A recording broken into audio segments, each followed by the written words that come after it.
RRB group D notification అయితే release అయింది. Total 32,438 vacancies అయితే రిలీజ్ చేశారు. Last date to apply 22 February. Male and female both can apply. Mainly మన south central నుంచి 1642 vacancies అయితే ఉన్నాయి. మీకు అఫీషియల్ పీడిఎఫ్ కావాలంటే ఈ బటన్ నుంచి డౌన్లోడ్ చేసుకోవచ్చు.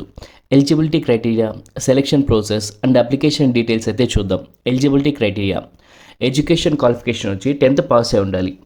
Age limit minimum 18 years, maximum 36 years. Selection ప్రాసెస్లో 3 స్టేజెస్ అయితే ఉంటాయి. Stage 1 computer based test, total 100 questions అయితే ఉంటాయి. మల్టిపుల్ చాయిస్, జనరల్ సైన్స్ పైన 25 క్వశ్చన్స్, మ్యాథమెటిక్స్ పైన 25 questions, general intelligence and reasoning పైన 30 questions, general awareness and current affairs పైన 20 questions. Negative marks అయితే ఉంటాయి. స్టేజ్ 2లో ఫిజికల్ ఎఫిషియన్సీ టెస్ట్ ఉంటుంది. Running and weight carrying test అయితే ఉంటుంది for both male and female. Stage 3లో document verification and medical examination అయితే ఉంటుంది. ఇనిషియల్ శాలరీ వచ్చి 18,000 అయితే ఉంటుంది with allowance. We can apply from official website rrbapply.government.in నుంచి.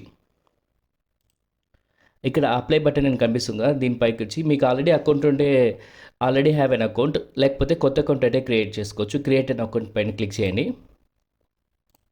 ఇక్కడ మన full name, rename and date of birth, gender, father name, mother name, ఆ email address and mobile number, Aadhaar verification ఇవన్నీ ఎంటర్ చేశాక పాస్వర్డ్ అయితే క్రియేట్ చేసుకోవాలి. ఇక్కడ నుంచి మనకు కావాల్సిన డీటెయిల్స్ అయితే అప్లోడ్ చేసి నెక్స్ట్ ఫర్దర్ స్టెప్స్కి అయితే వెళ్ళొచ్చు. అండ్ అప్లికేషన్ ఫీ వచ్చి ఫర్ జనరల్ ఓబీసీ ఈడబ్ల్యూఎస్ వాళ్ళకైతే 500, ఎస్సీ ఎస్టీ పిహెచ్ వాళ్ళకైతే 250 రూపీస్ అండ్ ఫీమేల్స్కి కూడా 250 రూపీస్.